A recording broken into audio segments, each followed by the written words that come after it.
China and the Mongol invasions.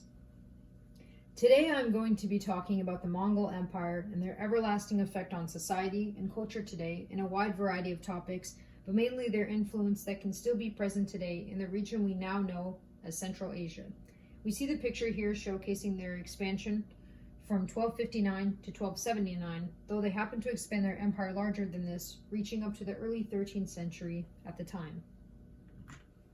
History and techniques of the Mongols.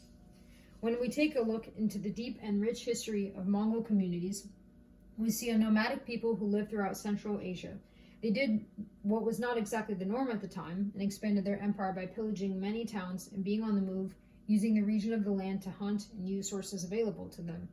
This was done by breeding horses that could run far distances and help them achieve the way they wanted to live out their lives, and this helped with purposes such as travel, warfare use, and trade, which helped them in the long run to build the empire they did. Having this way of travel allowed them to make use of other lands and pick up techniques and bits of culture from around other areas to use for their benefit. How the Mongols affected China. Now that we have more of a background idea of their society, we begin to see that just by living a nomadic life, this opened up doors for many possibilities for them to expand and build upon what they already conquered. For instance,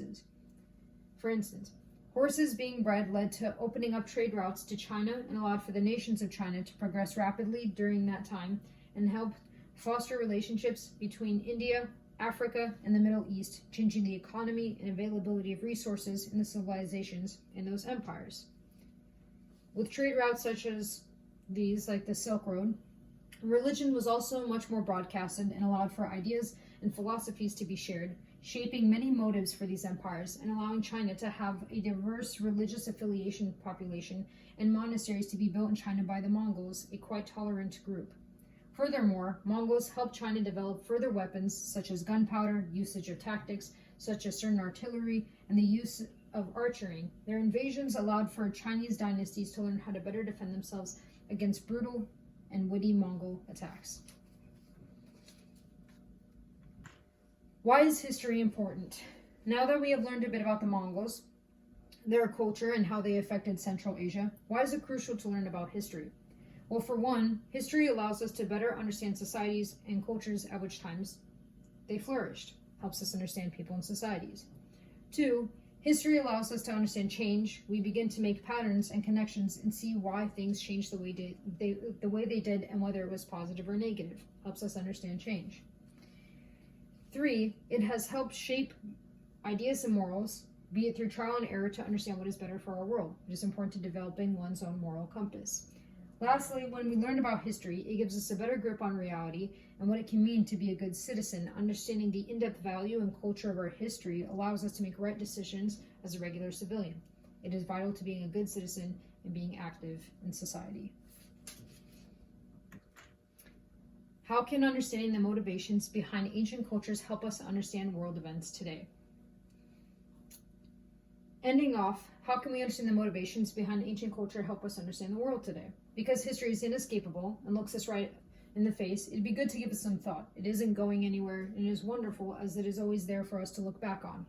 This is what has happened before in history affects us today. Every progression, advancement in technology, medicine, tools is what brought us to the present. We can think of examples such as war, famines, and even the way the stock market was at a particular time can affect us, be it good or bad, so it helps us to look at history to understand a better choice moving forward.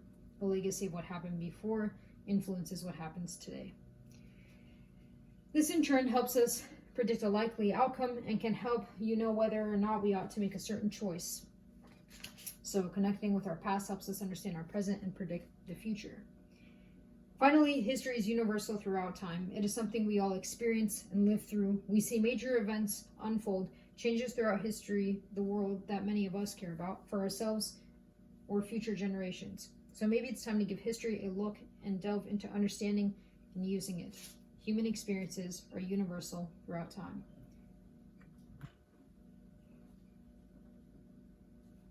These are my sources. My name is Karina Paskalov. Thank you for listening.